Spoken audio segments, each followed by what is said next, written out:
Hello, everyone, and thanks so much for joining us today. We're glad you're here, and we think that you'll get a lot out of the wonderful presentation that Paul Wierzbicki has created for us today. I know how busy everyone is, so we're going to go ahead and move forward and provide you with as much information as possible. I'm Rita Wolfson. I am the founder of Financial Social Work. Our topic today is disabled doesn't have to mean financially disenfranchised. And Paul is a graduate. He's a certified financial social worker. And we're going to let him tell you more about himself and his work when I turn the presentation over to him.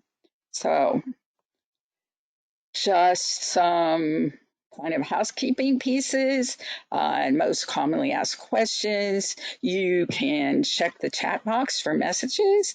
The slides aren't shared, but they are recorded, so they'll be up on our website in a few days. All of our recordings are on our website and on our YouTube channel. And there are many, and most of them would probably be of interest to you. If you have questions, you can type them in the question box and we'll answer as many as we can get to at the end of the session, but you can type them in during the program. There are no CEs or certificates of attendance for this webinar. The link for technical issues should be in the chat box also, just in case you have any problems. So before we get started, I like to ask everyone to kind of center yourself. When we talk about money, it brings up a lot of different feelings and thoughts. So take a deep breath in, let it out, and we will go forward. I usually begin our presentations with something very near and dear to my heart. It's the financial social work affirmation, and I spent a lot of time creating it, and I think it captures what my work is about. It goes just for today. I will love myself enough to face my fears, practice self-acceptance, and embrace hope. Just for today, I will silence my inner critic, speak my truth, and make peace with my past. I will give myself permission to eliminate toxic people, beliefs, and behaviors from my life.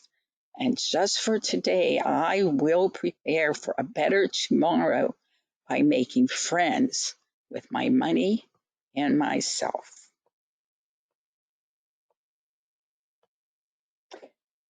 Everyone on this call knows that we are all going through difficult times.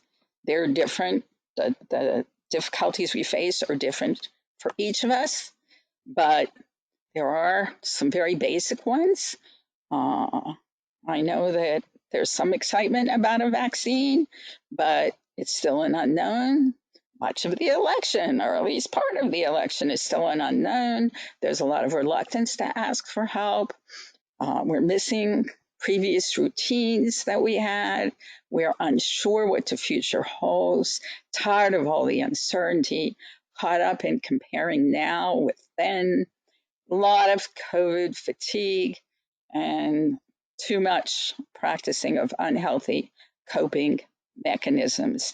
If you have items that should be on that list, but we didn't include them, feel free to put them in the question box and Olga can share them with us. So I just thought, I've not done this before, but I did think I would share just a few things I read early this morning. And 79% of Americans still feel financial stress due to COVID-19. And I thought I should point out to you that in April, we did a webinar on coping with the financial consequences of COVID-19. That recording is on our website. And we also had wrote an ebook, Financial Reality Coping Guide for COVID-19 and Beyond. So you might want to try to access those later. So the financial outlook, and we're just going to spend another minute on this because Paul has such great information for you. But early in the pandemic, Americans at all income levels were experiencing pessimism about their financial futures. Now the pessimism is much more focused by middle and lower income individuals and families.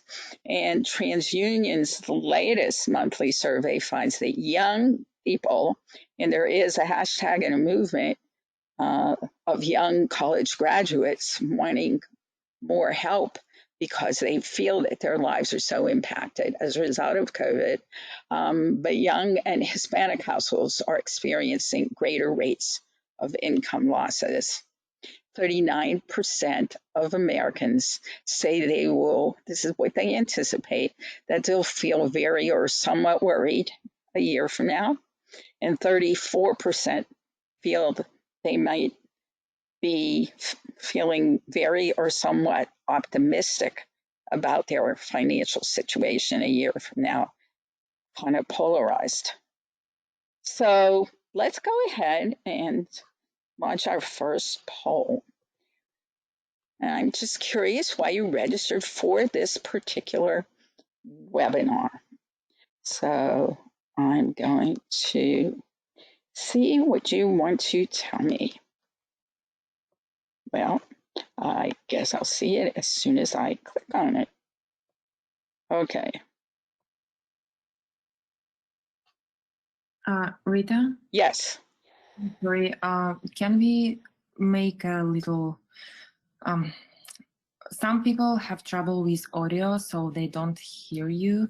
I just want to check if everyone, like maybe in chat, people can leave that they hear you fine.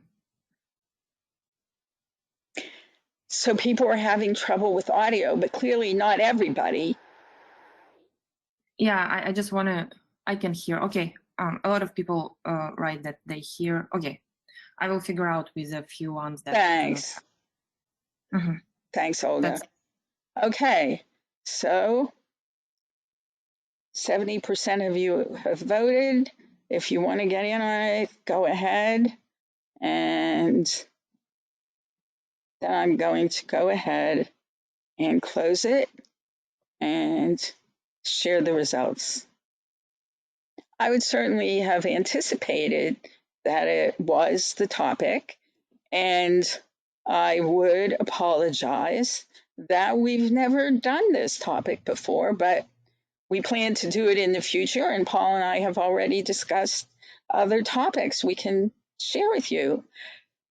So, but the majority of you want to be able to help clients with this information, and you will have a lot of good information. So let me hide this and go ahead and just tell you a little bit about financial social work, and you'll figure out why we do, because we're often asked, why do you do a free monthly webinar with guest speakers and great topics?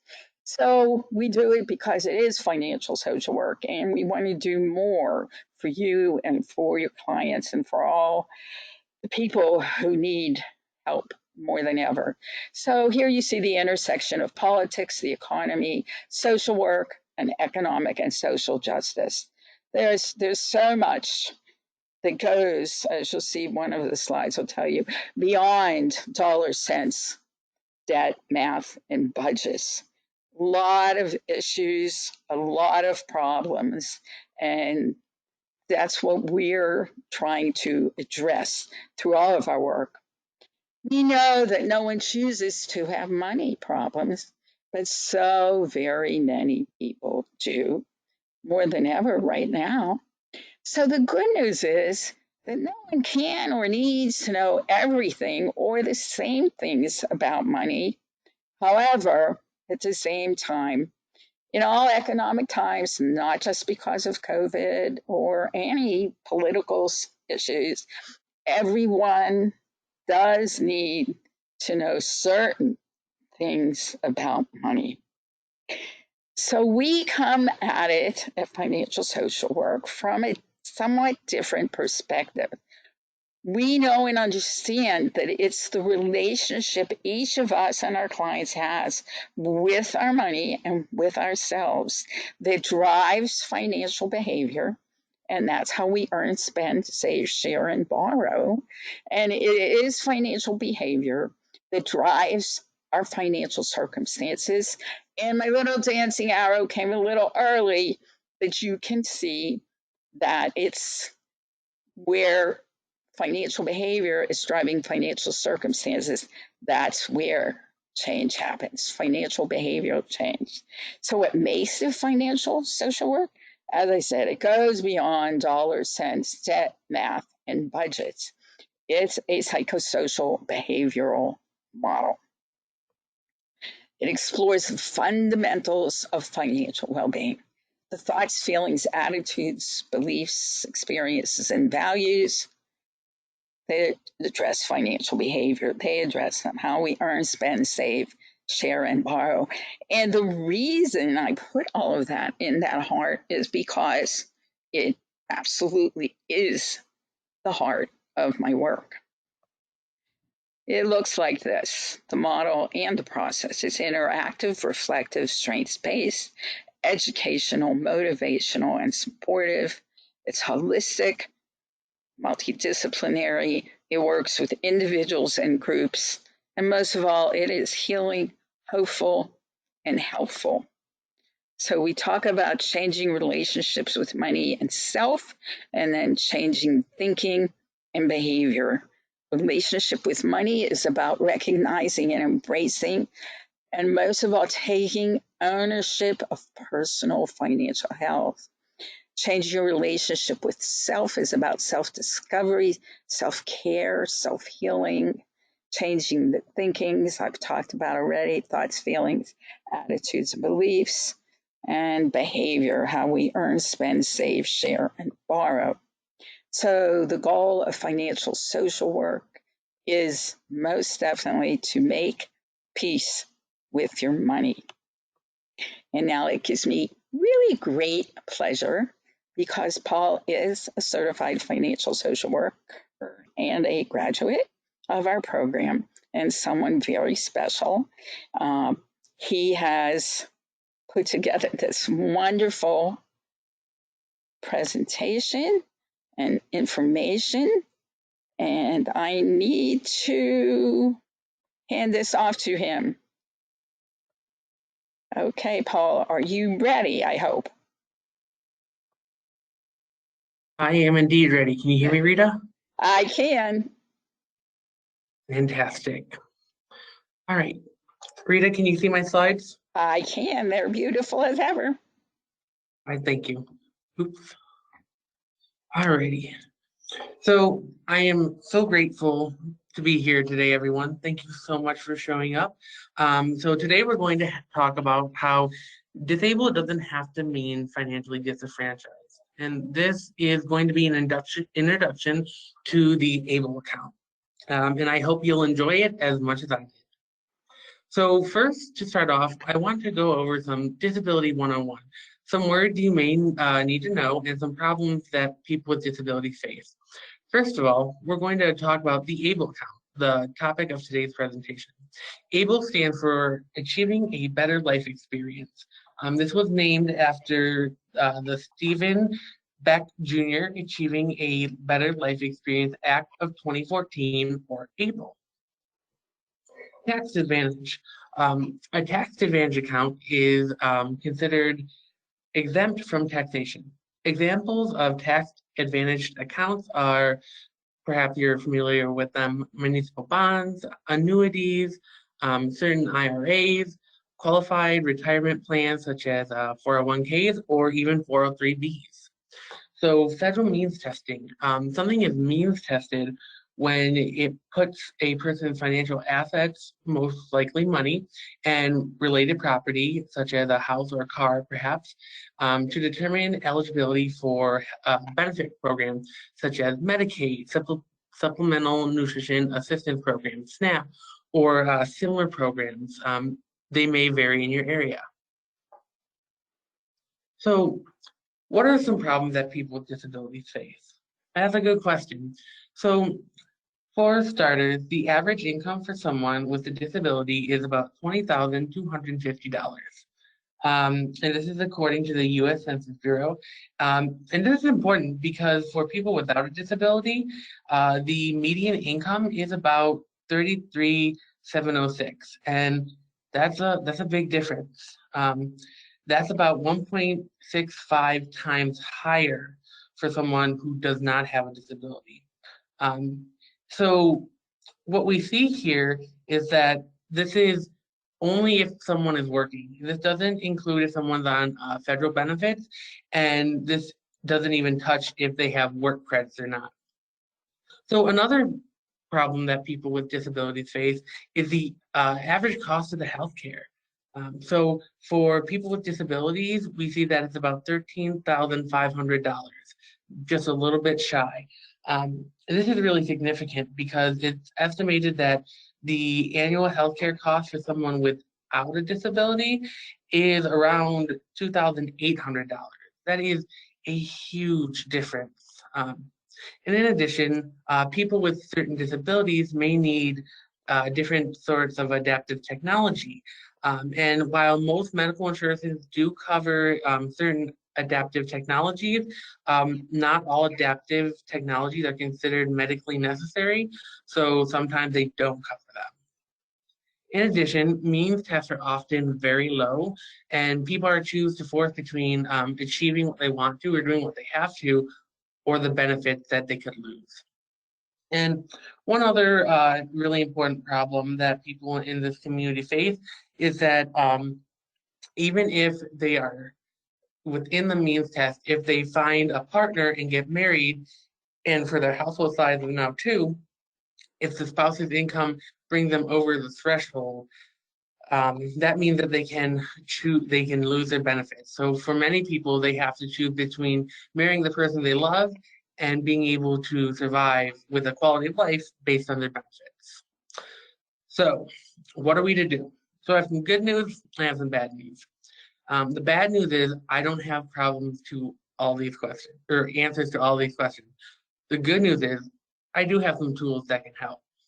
So let's talk about the ABLE account, a tool to help achieve financial empowerment for those with a disability. But first, I have a poll. Have any of you had any experience with the ABLE account?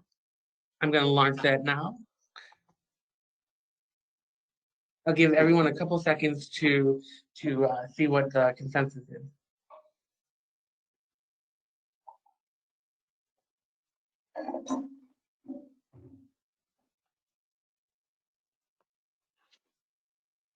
All right, I'll give everyone just a couple more seconds.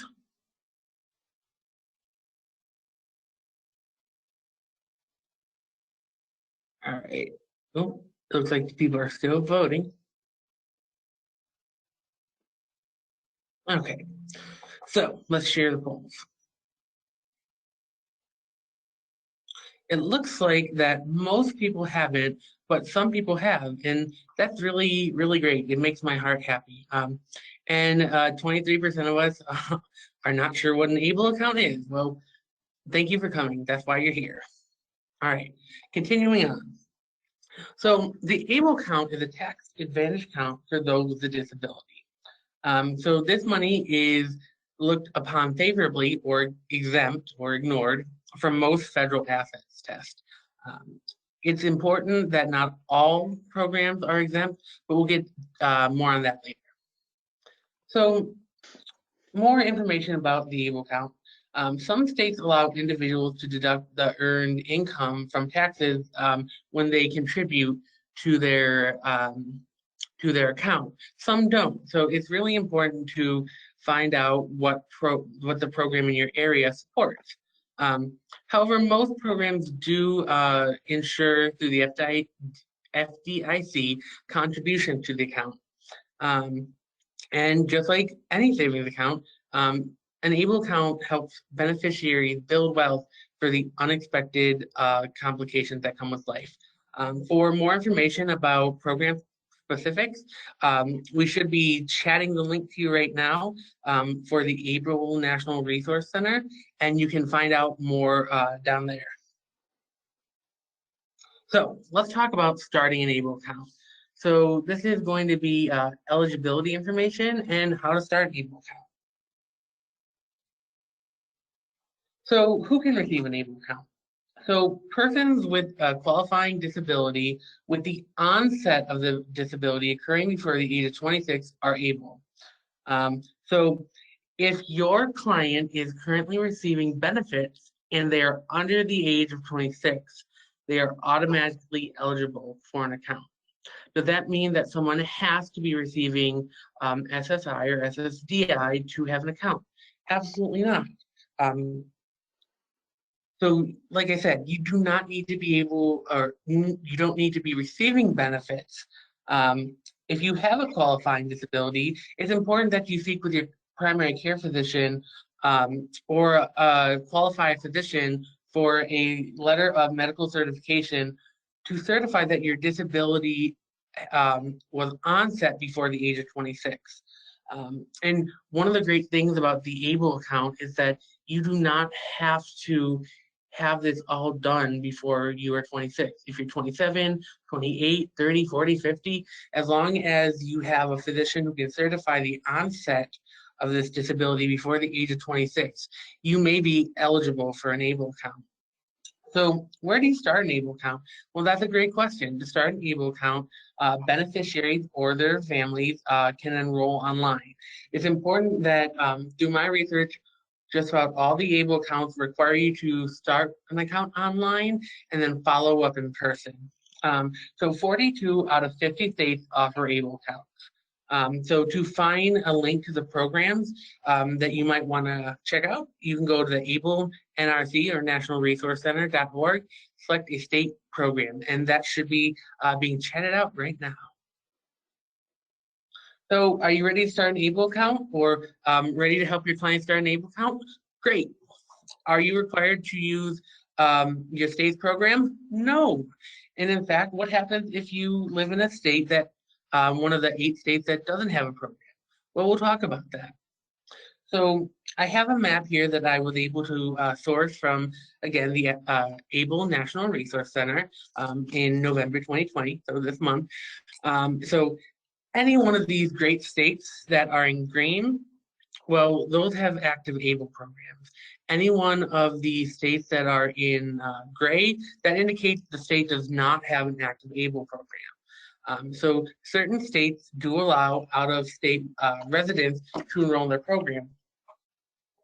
And as we'll talk about later, it's really important to do your research because different programs have different requirements or offer different things.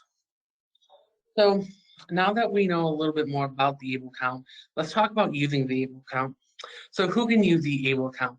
So this is both the individuals or the payees. So disability is a very broad umbrella. So the individual is free to manage their account as they're able. However, for people with a disability that cannot do it independently, they can rely on family or friends or whoever their trusted guardian is. They can designate them to help access their account. So what is it for? Using the funds in the ABLE account can help offset the cost of buying services or equipment that can really improve the beneficiary's quality of life. These are called qualified disability expenses. So this was taken from the ABLE National Resource Center, and this was also very close to the language in the bill. A qualified disability expense, or QDE, is any expense related to the account holder's blindness or disability that assists them in increasing and or maintaining their health, independence, or quality of life. So I think that's a fantastic definition, and you can see that it's very, very broad. So what are some types of things that might qualify the QDE?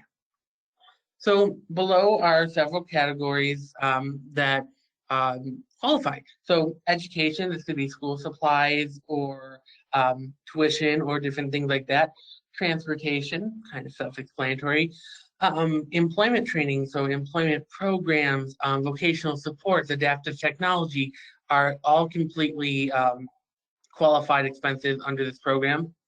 Assistive technologies, again, this is somewhat self-explanatory.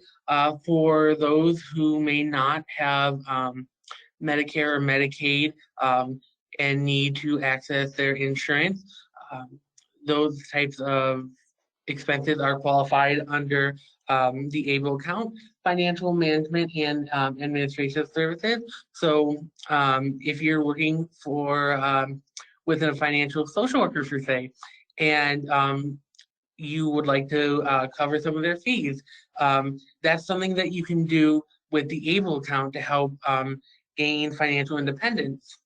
So legal fees, whether this is getting on benefits, if that's something that you need, or other types of legal fees, those are also qualified disability expenses. Expenses for financial oversight, if you are investing or things like that, of course, those are QDEs. So basic living expenses. So this is really interesting, I thought, because in a lot of different programs aimed towards this community, we see that there are very, very strict limits on what you can and can't spend. And most times it's to put money in, but not use it. So basic living expenses can include utilities. It can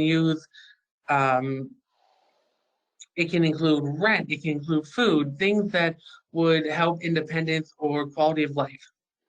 So, and also, unfortunately, any funeral expenses for the beneficiary are able to be covered through the ABLE account. So in general, any expense is, in general, expenses are qualified as a disability expense when the expenditure primarily benefits the account holder. So let's have a knowledge check. So I'd like you all to meet Tanya. So I'm going to launch this poll and read it to you. Tanya is a 19-year-old ABLE account holder, and they use a wheelchair to help navigate the environment. Tanya currently lives with her parents. The family needs a new car. The old van with accessible technology is on the flat lane. Tanya has $35,000 in their ABLE account.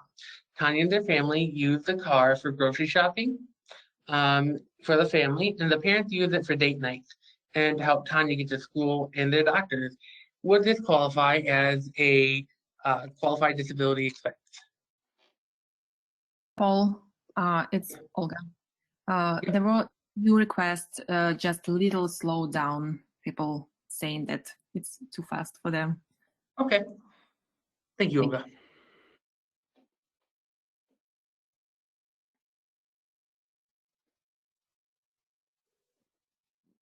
I think everybody doesn't understand that we're asking them to take the poll. The poll is up, right? Yep, the poll's up.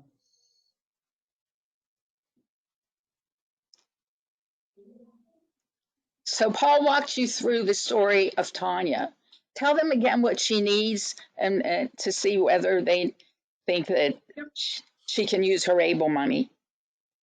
So the family's car is on its last legs. They're going to need a new one. So is buying a new car a qualified disability expense for Tanya?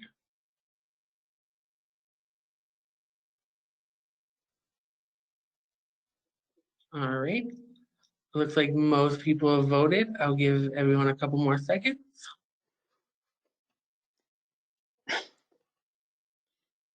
All right. So let's share the results. So most people said yes, some people said no, and a couple people said, well, I'm not really sure. So, well, yes, it is a qualified disability expense. And the reason why is while the family may be the ones that drive it and get the primary use out of it, Tanya will benefit from this due to their parents giving care to them. As Tanya's part of the family, it would help them either improve their quality of life or their independence. All right. I'm sorry, let me hide this and go on. So we have another poll, just really quick for you guys. So I'd like to introduce you now to Juan. So Juan is a 34-year-old who lives in a group home. His parents helped him save money by contributing to his ABLE account. They contribute $1,000 once a month. Juan wants to use his ABLE account to buy an HD TV. is this a qualified disability expense? So as everyone is voting, I just want to remind people that people over the age of 26 are still able to start ABLE accounts. Just because someone is past the age of 26 doesn't mean that they're ineligible.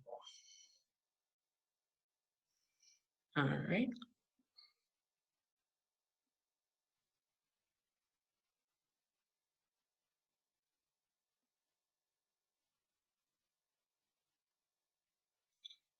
We'll give everyone just a couple more seconds to finish off this poll.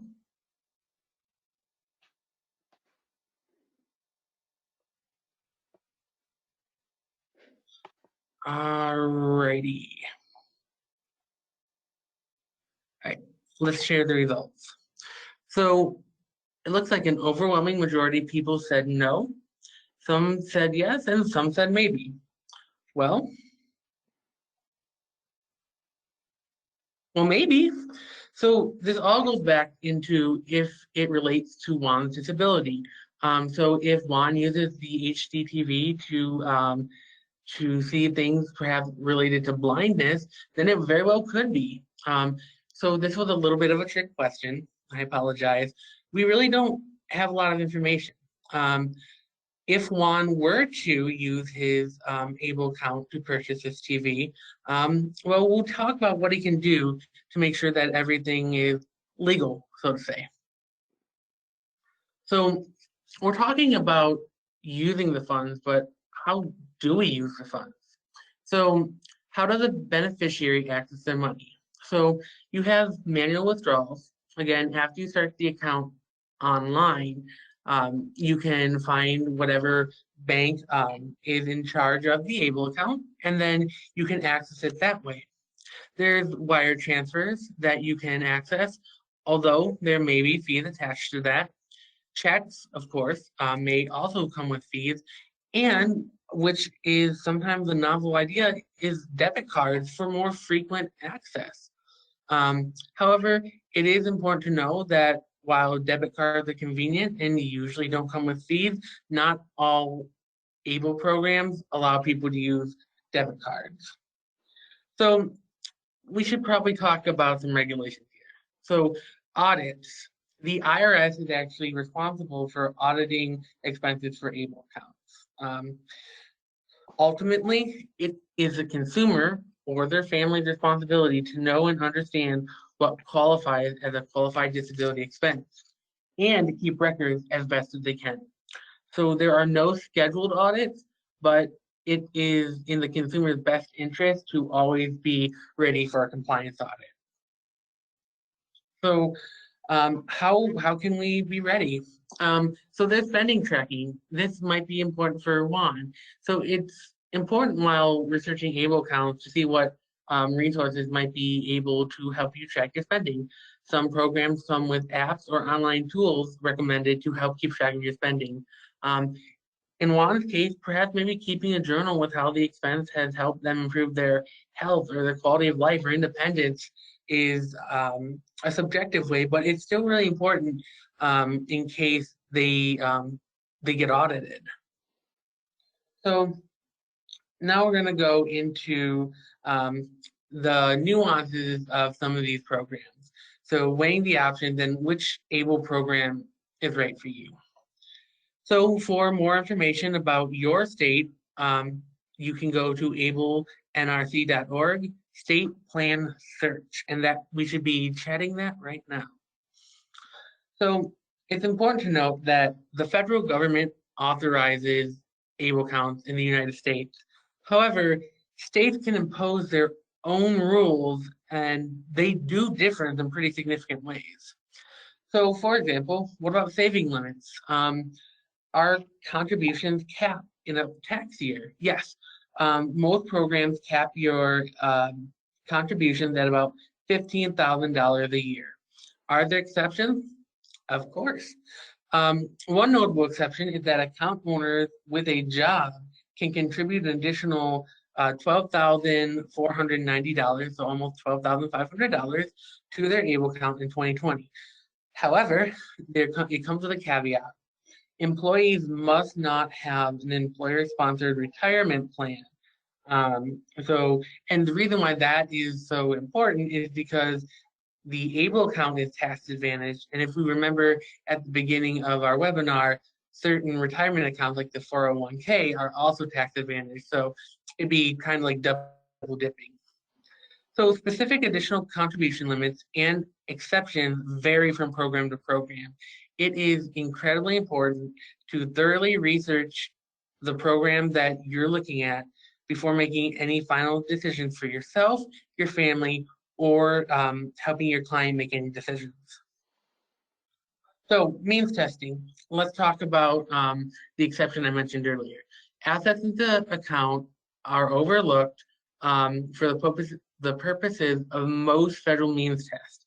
One notable exception is Social Security or Social Security disability payments. So if an ABLE account reaches over $100,000 US dollars, then the beneficiary, should they be receiving payments like SSI or SSDI, will suspend, not terminate, temporarily until the account has a balance of less than $100,000. So this doesn't mean that this means that if you have an account balance greater than 100,000, your payments will pause. You do not have to reapply for benefits. And I think that's a very important distinction for a lot of people to know. So another very important thing to know is that there's a Medicaid payback clause. So Medicaid payments, like we talked about, aren't subject to the previous 100 grand rule. However, if a beneficiary should die while there's a positive balance in their ABLE account, Medicaid is allowed to file a claim for reimbursement for some or all of the balance left in the account. However, it's important to note this is not automatic, and Medicaid must file a claim for it. But there are some exceptions, of course. Some states do not allow Medicaid to file reclaim funds. So if this is important to you, which it certainly could be sure to do the research. And the link should have already been chatted out, but the ABLE National Resource Center state plan search is a good resource to do some research. So let's compare. On the next slide, we'll be talking about 3 states: Michigan, North Carolina, and Texas. While these states all allow residents to use ABLE account, state policies dictate some pretty significant differences. So there's a very great tool at the ABLE National Resource Center.org/compare states. And I've taken the screenshots in the next couple of slides, and you can select whichever states are of interest to you. So, like I had said, they have a number of features here, so we're going to go through some of them. So, does this program offer enrollment to out-of-state residents? Well, Michigan sure does. North Carolina, they do too. But you can see that Texas does not. So if one wants to have an ABLE account from Texas, they must be living in Texas. Is there a state income tax deduction or tax credit for contributions made into the account? So in Michigan, yes. If you are single, there's a $5,000 tax credit. If you're filing joint taxes, $10,000. So in North Carolina, that's just not so. And same with Texas, except for Texas does not have a state income tax, which is something I learned when I was doing my research. So as I mentioned earlier, most programs, I don't think I've come across one yet, are FDIC insured. So how that looks in state to state is different, but they all have FDIC insurance. For example, in North Carolina, we can see that Fifth Third Bank is the bank that manages those benefits in that state. So is there a minimum initial contribution required to open your account? Yes, across the board, except for the amounts may differ. So in Michigan and North Carolina is yes. in Texas is yes, but it's with $50, where the other 2 states are $25. Is there an annual fee set to maintain the account? And if so, how much? Michigan, yes. You pay $45 annually, but you don't pay it all up front. You pay it in quarterly amounts of $11.25. So North Carolina, yes, there is a quarterly account maintenance fee of $15 if you get paper statements, which is $16 annually, but it's reduced if you have online statements or electronic statements to the same amount as it is in Michigan. Texas, of course, there is a fee for that, but it's $4 a month and not quarterly. So is there a minimum contribution to your account? If so, no. Or if so, what is it? Michigan, no. For North Carolina and Texas, they both say yes, and that's $25. So as you can see, there's many different types of features that each one of these accounts offer, but individual mileage may vary. And one other thing that I would like to point out here, if we go down to number 9, is there a debit card available for purchasing? Yes, and you only pay a replacement fee in Michigan. In North Carolina, yes, but they stipulate that 5/3 you have to go through that bank, and Texas just does not offer one. So these features vary from state to state, and if a debit card is important to you, then maybe Texas wouldn't be your best option. And last but certainly not least, different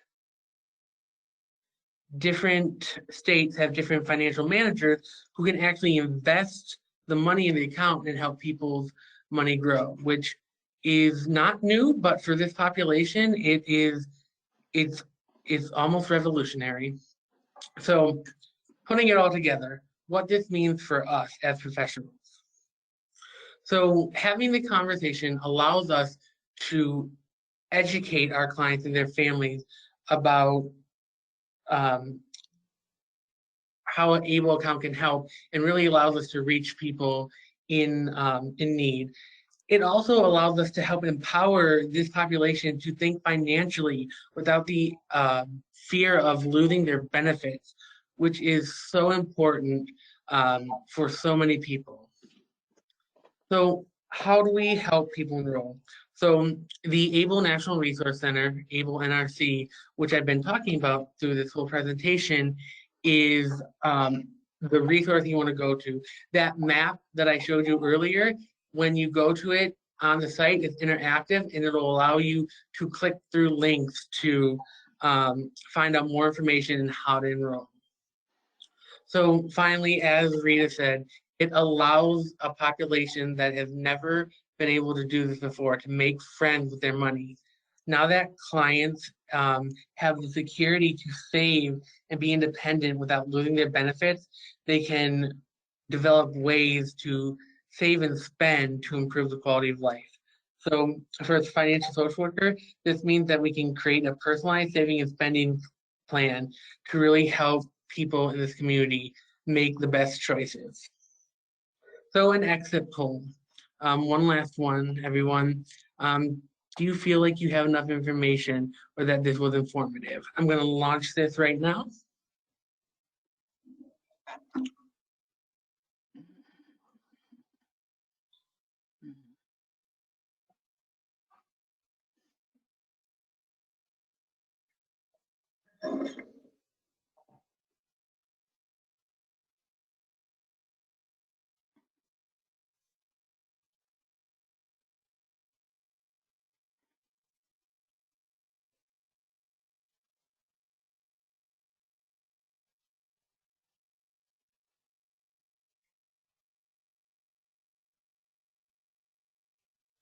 Alrighty. Give everyone about 10 or so more seconds.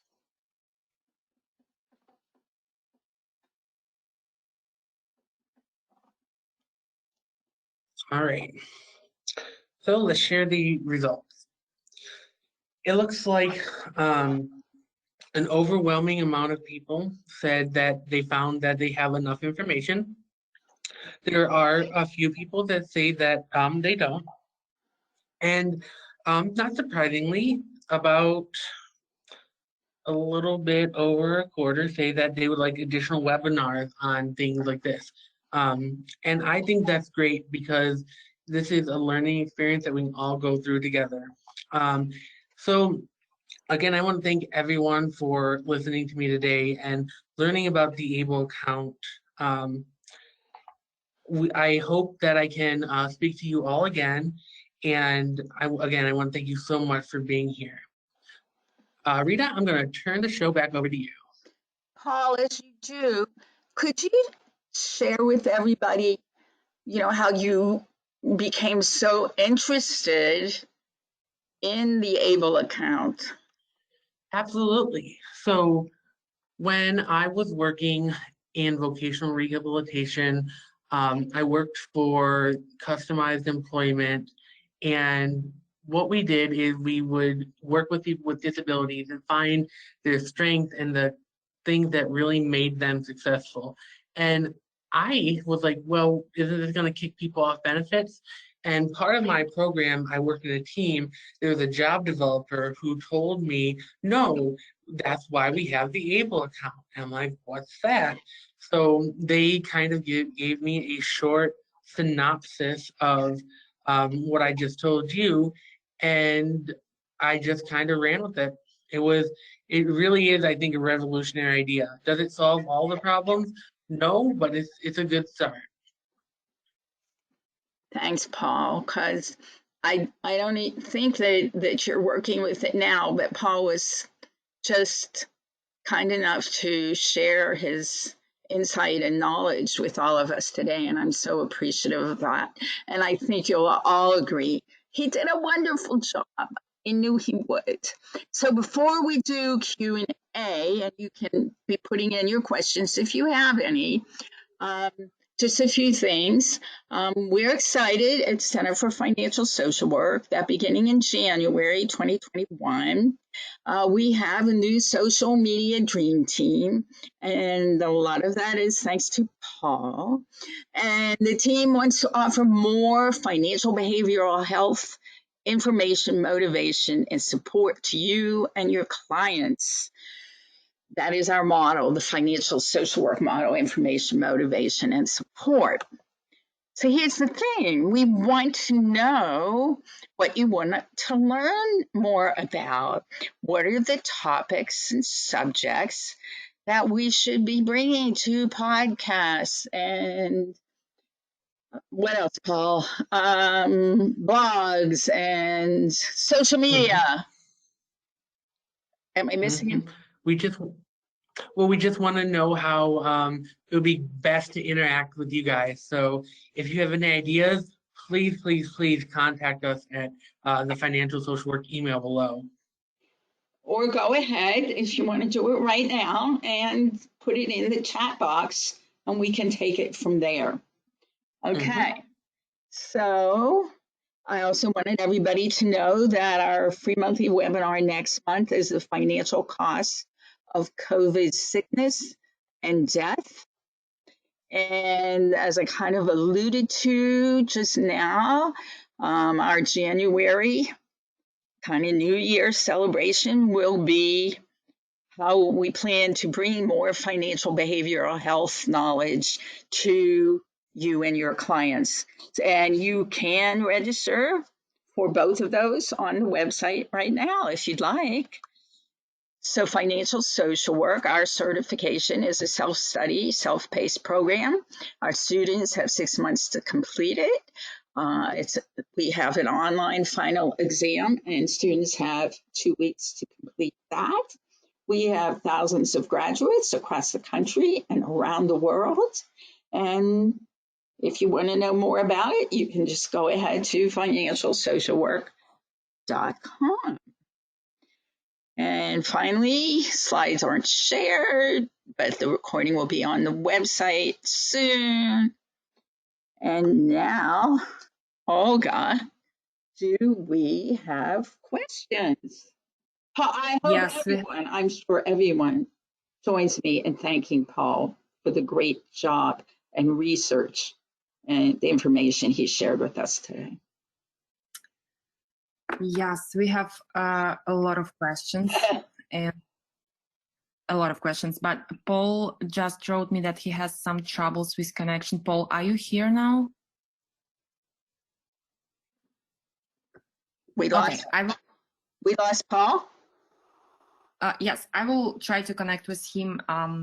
We have a lot of questions, so I think I will provide him the link again.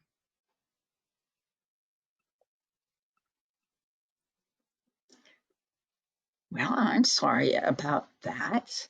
I know at the beginning, some people were having trouble hearing, and I don't understand what that's about. I guess it's called technology. Glad he got through his presentation.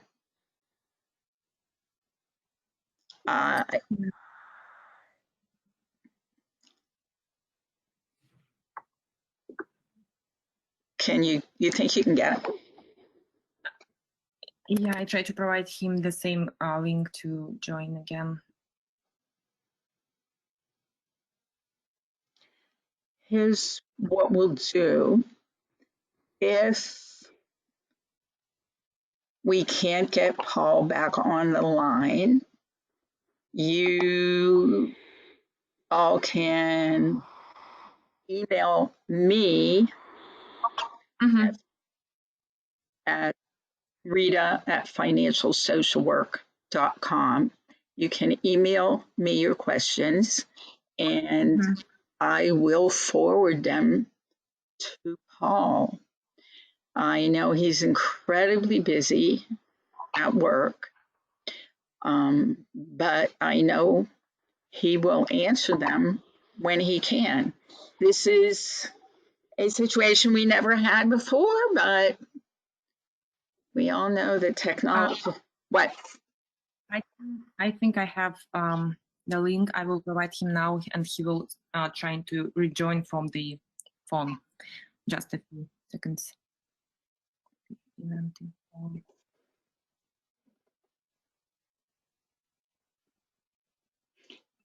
Well, Olga, I'm glad you're here. I would not have known how to do that. I should tell everyone that Olga provides all our technical assistance, which you may have figured out already, and which we definitely need today. I think we will try this thing.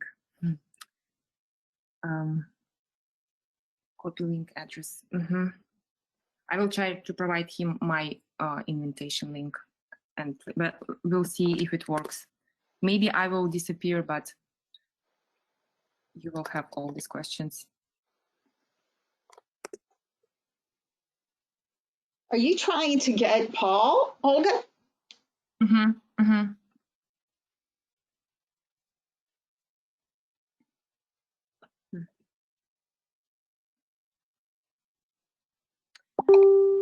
Okay, I think he's here. Paul? No?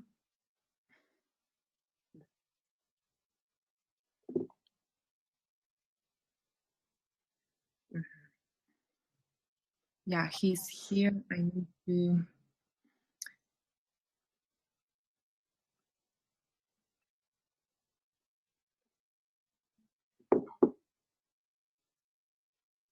Again, though, I will make that offer that if you have questions for Paul, you can email me those questions and I will pass them on to him.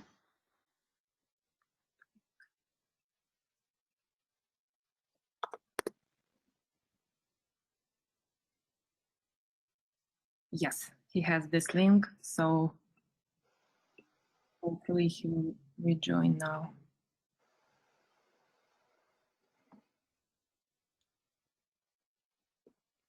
Ah, he's an attendee.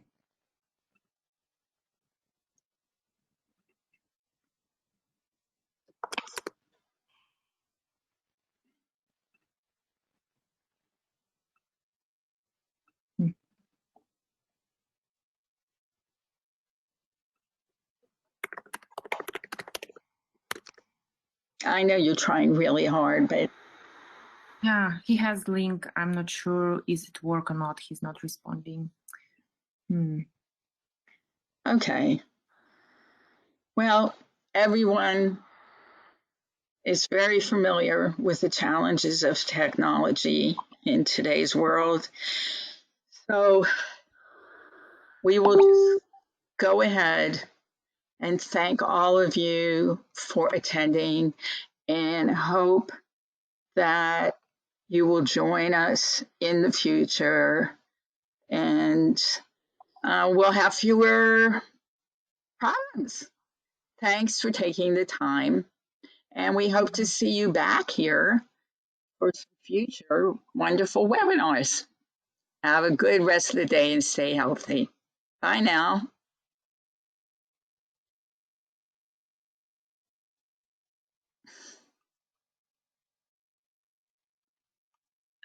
Yes, it's not working from his home, from his phone. Well, you certainly did your best. His laptop just died, he said. No. Anyway, I saved all questions. We have a lot of them.